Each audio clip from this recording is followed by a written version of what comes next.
pala si Leomar Perez Basiles, breeder owner po ng Cairo Empire Kennel. Nagsimula ako sa pagbe-breed, hindi talaga totally breeding eh. Ano lang, alaga lang talaga. Actually, ang history nun, nagsara talaga yung computer shop namin eh. That time, yung natitirang pera na galing sa computer shop, binili namin ng aso. So, doon nag-start yung pag-aalaga ko ng aso. Ang una kong dogs is Shih Tzu, Poodle Pomeranian, crossbreed pa. Hanggang sa nai-register ko yung kennel ko, year 2014. Makabili ako ng pure breed, Shih Tzu Pomeranian, Japanese Spitz na crossbreed. So, binread ko siya. Then, nanganak siya. After nun, naibenta ko siya. Tapos, doon ako nainganyo, doon na nag-umpisa yung pagbe-breed ko eh. Hanggang sa dumami sila. So, di ko na malayan, breeder na pala ako. Yun na pala yung tinatawag na breeder. Yung nakapagpana ka, naalagaan mo yung puppy. And then, sa mga kaibigan mo, naibebenta mo. So, nung dumami siya, bumili ako ng mga import line na male or forestad kasi nag-start lang talaga ako sa isang male eh.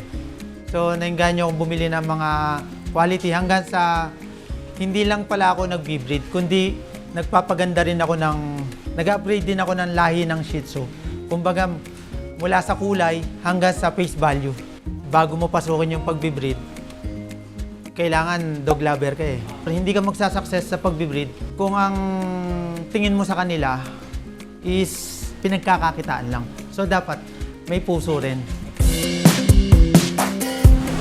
So sa previous dog food na ginagamit ko, papansin ko talagang nagkakasakit yung mga aso. Nagkakaroon sila ng sugat-sugat na parang nagkakaroon ng galis. Yung dumi nila, mabaho. Ihi nila, hindi mo talaga matake eh. Kaya talagang naghahanap ako ng angkop na dog food doon sa mga alaga ko.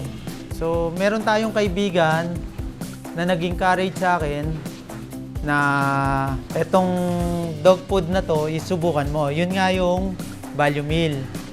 Since trusted breeder po siya. So, nagtiwala po ako sa kanya. Nung in-introduce ko yung Value Meal, so far, maganda naman na naging outcome nung dog food. Hindi sila nagselan, na kinain naman nila. Nakausap ko yung breeder specialist, sinasabi niya na yung kibbles ng Value Meal is compact. So, compact, siksik, kesa sa ibang brand. Mas makakatipid nga ako dahil nga compact siya eh.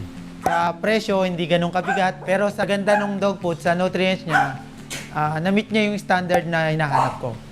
So, hindi mabaho yung dumi niya, ihi niya. At the same time, napoprotektahan yung skin ng mga dogs ko. Makikita mo sa galaw nila, masaya din sila sa kinakain nila.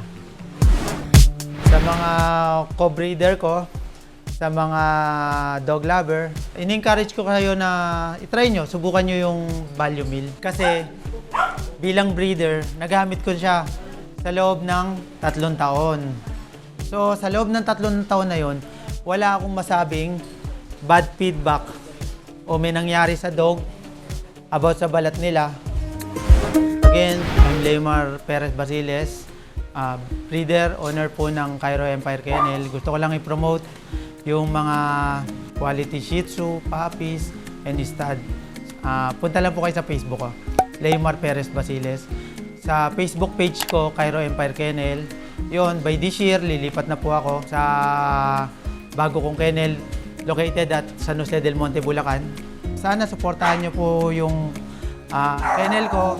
Suporta lang hanggang sa makamit natin yung gusto natin sa mga alaga natin. Salamat!